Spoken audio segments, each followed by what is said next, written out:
7-ാം വയസ്സിൽ ഒരു കൊച്ചുബാലൻ്റെ ഉള്ളിൽ മുട്ടിട്ട സ്വപ്ന സാക്ഷാത്കാരത്തിൻ്റെ കഥ എളിയ വാക്കുകളിൽ പങ്കുവയ്ക്കാൻ ഞാൻ ആഗ്രഹിക്കുന്നു. ഏപ്രിൽ 3, 2005 അതൊരു ഞായറാഴ്ചയായിരുന്നു. വിശുദ്ധ ജോൺ പോൾ രണ്ടാമൻ മാർപ്പാപ്പ വിടവാങ്ങിയ ദിനം.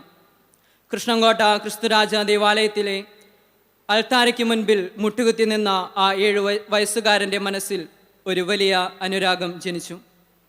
അവൻ മോഹിച്ചതും പ്രണയിച്ചതും പട്ടുവസ്ത്രങ്ങൾ ധരിച്ച ബലിയർപ്പിക്കാൻ വരുന്ന പുരോഹിതനെയോ പട്ടുവസ്ത്രത്തെയോ അല്ലായിരുന്നു.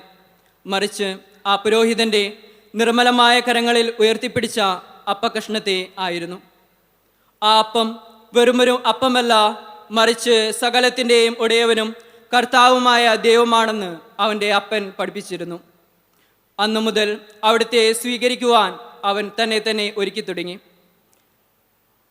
പതിയെ അതൊരു തീവ്ര പ്രണയമായി മാറി. ദിവസവും അതിരാവിലെ 5:30 അവൻ ഉണരുന്നത് തൻ്റെ മുൻപിൽ പ്രത്യക്ഷപ്പെടുന്ന രക്ഷകനായ ദൈവത്തെ ഒരു നോക്ക് കാണാൻ വേണ്ടി മാത്രമായിരുന്നു. അവിടുത്തെ കാണാതെ ജീവിക്കാൻ സാധിക്കുകയില്ല എന്ന് അവൻ്റെ ഹൃദയം തിരിച്ചറിഞ്ഞു. ഓരോ കുർബാനയിലും എല്ലാവരുടെയും നാവുകളിലേക്ക് അവിടുന്ന് ഇറങ്ങിച്ചെല്ലുന്നത് അവൻ കൊതിയോടെ നോക്കി നിന്നു. ഒടുവിൽ 9-ാം വയസ്സിൽ അവനും ആ ഭാഗ്യം കൈവന്നു. പൂർണ്ണമായ ഒരുക്കത്തോടെ ആദ്യ കുമ്പസാരത്തിന് ശേഷം അവിടുത്തെ സ്വീകരിക്കാൻ ഒരുങ്ങിയ ആ ഞായറാഴ്ച മെയ് 26, 2007 അവൻ്റെ അപ്പൻ അവനോട് പറഞ്ഞു, മോനെ, ഇതാണ് നിൻ്റെ ജീവിതത്തിലെ ഏറ്റവും പ്രധാനപ്പെട്ട ദിവസം. സകലത്തിൻ്റെയും രാജാവായ ക്രിസ്തുരാജൻ, ലോകത്തിൻ്റെ രക്ഷകൻ, ഇതാ നിൻ്റെ ഹൃദയത്തിലേക്ക് വരുന്ന അതിമനോഹരമായ ദിവസവും നിമിഷവുമാണ്. അതുകൊണ്ട് ഇത് നീ എപ്പോഴും ഓർക്കുക. ലോകത്തിൽ ആരെല്ലാം നിന്നെ മറന്നാലും ഉപേക്ഷിച്ചാലും നിന്നെ ഒരിക്കലും മറക്കാതെ സംരക്ഷിക്കുന്ന, നിനക്കായി കൊതിയോടെ കാത്തു നിൽക്കുന്ന ഒരു അപ്പൻ നിനക്കുണ്ട്. അത് ഞാനല്ല. ഒരു പക്ഷേ ഈ ജീവിതയാത്രയിൽ ഞാനും നിന്നെ കൈവിട്ടേക്കാം. എന്നാൽ അവിടുന്ന് നിന്നെ ഒരിക്കലും കൈവിടില്ല. ഏതു അവസ്ഥയിലും അവിടുന്ന് നിനക്ക് തുണയാകും. അതുകൊണ്ട് ഇന്ന് നീ സ്വീകരിക്കുന്ന ദിവ്യകാരുണ്യനാഥനോട് സംസാരിക്കണം. അവിടുത്തെ സ്നേഹം നീ തിരിച്ചറിയണം. ദൈവം സ്നേഹമാണെന്ന് വിശ്വസിക്കാൻ ആ കൊച്ചുബാലന് ഒരു പ്രയാസവും ഉണ്ടായിരുന്നില്ല. കാരണം അവൻ്റെ അപ്പൻ അവന് എന്നും സ്നേഹത്തിൻ്റെ പ്രതീകമായിരുന്നു. അപ്പൻ പരിചയപ്പെടുത്തിയ ആ വലിയ സ്നേഹത്തെ അവൻ പൂർണ്ണ വിശ്വാസത്തോടും ബോധ്യത്തോടെയും സ്വീകരിച്ചു. പിന്നീട് അവൻ അൾത്താരബാലനായി ശുശ്രൂഷ ചെയ്യാൻ തുടങ്ങി. രാജാതിരാജനായ ഈശോയെ ബലിപീഠത്തിൽ ധൂപത്താൽ ശുശ്രൂഷിക്കുന്നത് അവന് ഏറ്റവും പ്രിയപ്പെട്ട കാര്യമായി മാറി. സെമിനാരിയിൽ ചേരുന്നതുവരെ അവൻ വിശ്വസ്തയോടെ ആ ശുശ്രൂഷ തുടർന്നു. എന്നെങ്കിലും ഒരിക്കൽ തൻ്റെ കരങ്ങളാൽ ദിവ്യകാരുണ്യനാഥനെ ലോകത്തിനു മുൻപിൽ ഉയർത്താൻ കഴിയുമെന്ന് അവൻ സ്വപ്നം കണ്ടു. ഞാൻ സ്വപ്നം കണ്ടു.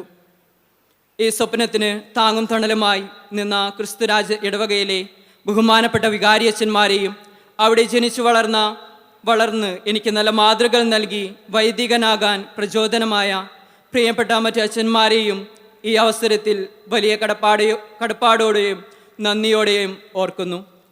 അതുപോലെ തന്നെ ഈ അവസരത്തിൽ പൊയ്യ മദർ തെരേസ ഗ്രില്ലോ കോൺവെൻറ്റിലെ സിസ്റ്റർമാരെയും പ്രത്യേകിച്ച് എന്നെ മതബോധനം പഠിപ്പിക്കുകയും ആത്മീയമായി വളർത്തുകയും ചെയ്ത സിസ്റ്റർ റോസ്ലിയെയും സ്നേഹത്തോടെ ഓർക്കുകയും പ്രാർത്ഥിക്കുകയും ചെയ്യുന്നു. 10ാം ക്ലാസ് പഠനം കഴിഞ്ഞപ്പോൾ ഞാൻ എൻ്റെ ആഗ്രഹം മാതാപിതാക്കളെ അറിയിച്ചു. എന്നാൽ അത്ര പക്വതയായിട്ടില്ല എന്ന് കരുതി അവർ ആദ്യം അത് വകവെച്ചില്ല. +2 കഴിഞ്ഞിട്ടും ഈ ആഗ്രഹത്തിൽ ഉറച്ചു നിൽക്കുകയാണെങ്കിൽ നോക്കാം എന്നായിരുന്നു അവരുടെ നിലപാട്. എന്നാൽ ആ സ്വപ്നം എൻ്റെ ഉള്ളിൽ അത്രമേൽ വേരുറച്ചതുകൊണ്ട് ഒടുവിൽ അവർ സമ്മതിച്ചു. അപ്പൻ്റെ സുഹൃത്തുക്കൾ സെമിനാരിയിൽ പോകുന്ന കാര്യം ചോദിക്കുമ്പോഴെല്ലാം റിസൾട്ട് വരട്ടെ എന്ന് ഞാൻ പറയുമായിരുന്നു. കാരണം +2 പാസ്സാകില്ലെന്ന് എനിക്ക് 100% ഉറപ്പായിരുന്നു. പ്രതീക്ഷിച്ചതുപോലെ തന്നെ ഫിസിക്സിനും കെമിസ്ട്രിക്കും 8 നിലയിൽ പൊട്ടി. പിന്നീട് സപ്ലിമെൻ്ററി പരീക്ഷയിലൂടെ നല്ല മാർക്കോടെ വിജയം കരസ്ഥമാക്കി. സത്യത്തിൽ വൈദികനാകാനുള്ള വഴി ദൈവം എനിക്ക് വേണ്ടി തിരഞ്ഞെടുത്തതായിരുന്നു. വിൻസെൻഷൻ കോൺഗ്രിഗേഷൻ, മേരി മാതാ പ്രൊവിൻസിലെ അച്ഛന്മാർ എന്നെ ഒരുപാട് സഹായിച്ചു, സ്നേഹിച്ചു. എന്നെ ഞാനാക്കി മാറ്റിയതും വളർത്തിയതും അവരാണ്. പ്രത്യേകിച്ച് ഗുഡ് ഷെപ്പേർഡ് ആന്ധ്ര തെലങ്കാന റീജിയനിലെ എല്ലാ വൈദികരെയും എൻ്റെ റീജൻസി കാലം തൊട്ട് എന്നോടൊപ്പം ആയിരുന്ന, എന്നെ ഞാനാക്കി മാറ്റിയ എല്ലാ അച്ഛന്മാരെയും സ്നേഹത്തോടെ ഓർക്കുന്നു, അവർക്ക് വേണ്ടി പ്രാർത്ഥിക്കുന്നു. സെമിനാരി കാലഘട്ടത്തിൽ ദൈവവിളി പ്രതിസന്ധികളെക്കുറിച്ച് ഞാൻ ഒരുപാട് കേട്ടിട്ടുണ്ട്. എല്ലാ വിശുദ്ധരുടെയും ജീവിതത്തിൽ ഒരു ഇരുണ്ട കാലഘട്ടം ഉണ്ടാകുമെന്ന് കേട്ടിരുന്നെങ്കിലും ഞാൻ അത് വിശ്വസിച്ചിരുന്നില്ല. എന്നാൽ തിയോളജി പഠനകാലത്ത് ഞാനത് അനുഭവിച്ചു. മനസ്സിൽ വല്ലാത്തൊരു ശൂന്യതയും സങ്കടവും നിറഞ്ഞ കാലം. എന്താണ് സംഭവിക്കുന്നതെന്ന് ആരോടും പറഞ്ഞു മനസ്സിലാക്കാൻ പോലും എനിക്ക് സാധിച്ചിരുന്നില്ല. സന്തോഷമില്ലാതെ ആരോടും ഒന്നും പങ്കുവയ്ക്കാൻ തോന്നാതെ ഞാൻ തളർന്നുപോയി. അപ്പോഴാണ് അപ്പൻ്റെ വാക്കുകൾ ഞാൻ ഓർത്തത്. ഞാൻ നേരെ സക്രാരിയുടെ അടുത്ത് ചെന്ന് ആ സക്രാരിയിൽ തൊട്ട് ഈശോയോട് പറഞ്ഞു, ഈശോയെ, നീ വിളിച്ചിട്ടാണ് ഞാൻ ഇവിടെ വന്നത്. ഇപ്പോൾ പത്രോസിനെ പോലെ ഞാനും കടലിൽ മുങ്ങിപ്പോകുകയാണ്. നീ എന്നെ പിടിച്ചുയർത്തിയില്ലെങ്കിൽ ഞാൻ ഇല്ലാതായി പോകും. വളരെ ഹൃദയസ്പർശിയായിട്ടാണ് ഞാനത് പറഞ്ഞത്. അവിടെ നിന്നിറങ്ങിയ ശേഷം പിന്നീട് ഒരിക്കലും എൻ്റെ ജീവിതത്തിൽ അന്ധകാരത്തിൻ്റെ അനുഭവം ഉണ്ടായിട്ടില്ല. ഭാവിയിൽ എന്തു വന്നാലും എൻ്റെ ഈശോ എന്നെ കൈപിടിച്ചുയർത്തുമെന്ന പൂർണ്ണ ബോധ്യം ഇന്ന് എനിക്കുണ്ട്. അപ്പാ, നിങ്ങളാണ് എൻ്റെ ഹീറോ. നിങ്ങളില്ലാതെ ഞാൻ ഒന്നുമല്ല. അമ്മേ, പ്രാർത്ഥിക്കാനും കുരിശു വരയ്ക്കാനും പഠിപ്പിച്ചത് അമ്മയാണ്. അമ്മയുടെ കണ്ണുനീരിനും സ്നേഹത്തിനും ഞാൻ നന്ദി പറയുന്നു. എൻ്റെ കുറുമ്പുകൾക്കും കിട്ടിയ വഴക്കുകളും അടികളും പോലും ഇന്ന് എനിക്ക് മധുരമുള്ള ഓർമ്മകളാണ്. അപ്പാ, അമ്മേ, നിങ്ങൾക്കായി ഈ ലോകത്ത് നൽകാൻ എൻ്റെ പക്കൽ ഒന്നുമില്ല. ദൈവം നൽകിയ എന്നെ ദൈവത്തിന് തന്നെ തിരികെ നൽകാൻ നിങ്ങൾ കാണിച്ച ആ വലിയ മനസ്സിന് നന്ദി. ഞാൻ അർപ്പിക്കുന്ന ഓരോ ബലിയിലും നിങ്ങളെ ഞാൻ സമർപ്പിക്കും. സ്വർഗത്തിലിരുന്ന് ഞങ്ങളെ കാത്തു പരിപാലിക്കുന്ന കുഞ്ഞുമാലാകന്മാരോടൊപ്പം ആനന്ദിക്കുന്ന എൻ്റെ പ്രിയപ്പെട്ട ചേച്ചി തെരേസയ്ക്ക് ഈ നിമിഷം ഞാൻ 1000 നന്ദി അർപ്പിക്കുന്നു. പിന്നെ എൻ്റെ ചേട്ടാ, നീ ഇപ്പോൾ കാനഡയിലാണെങ്കിലും നിൻ്റെ സ്നേഹം എന്നും എപ്പോഴും താങ്ങായി നീ എനിക്കൊപ്പം ഉണ്ടായിരുന്നു. എന്നാൽ നിൻ്റെ ആവശ്യങ്ങളിൽ നിൻ്റെ കൂടെ നിൽക്കാൻ എനിക്ക് സാധിക്കാതെ പോയതിൽ എന്നോട് ക്ഷമിക്കണം. നിന്നെ പിരിഞ്ഞ് സെമിനാരിയുടെ ആദ്യ വർഷങ്ങളിൽ ഞാൻ നിന്നെ എത്രമാത്രം സ്നേഹിക്കുന്നുണ്ടെന്നും നീ എനിക്ക് ആരാണെന്നും ഞാൻ തിരിച്ചറിഞ്ഞു. ഓരോ പെരുന്നാൾ കാലത്തും നമ്മൾ തമ്മിൽ ഉണ്ടാക്കിയ ഓരോ വഴക്കുകളും അടികളും പിണക്കങ്ങളും സത്യത്തിൽ നമ്മളെ കൂടുതൽ സ്നേഹത്തിൽ അടുപ്പിച്ചു. ഈ വലിയ ദിവസത്തിൽ എൻ്റെ ഈ വലിയ മണിക്കൂറിൽ കിറ്റപ്പ, നീ ഇവിടെ എൻ്റെ അരികിൽ ഉണ്ടായിരിക്കണമെന്ന് ഞാൻ ഏറെ കൊതിച്ചിരുന്നു. എന്നേക്കാൾ ഏറെ നീയും അത് ആഗ്രഹിച്ചിരുന്നു എന്ന് എനിക്കറിയാം. പക്ഷേ ഇതും ദൈവത്തിൻ്റെ നിശ്ചയമായിരിക്കാം. എൻ്റെ ദൈവവിളിയെ സപ്പോർട്ട് ചെയ്യുകയും എനിക്ക് വേണ്ടി പ്രാർത്ഥിക്കുകയും ചെയ്യുന്ന ചേട്ടനെയും അഞ്ചു ചേട്ടത്തിയെയും നന്ദിയോടും സ്നേഹത്തോടും ഞാൻ ഓർക്കുന്നു.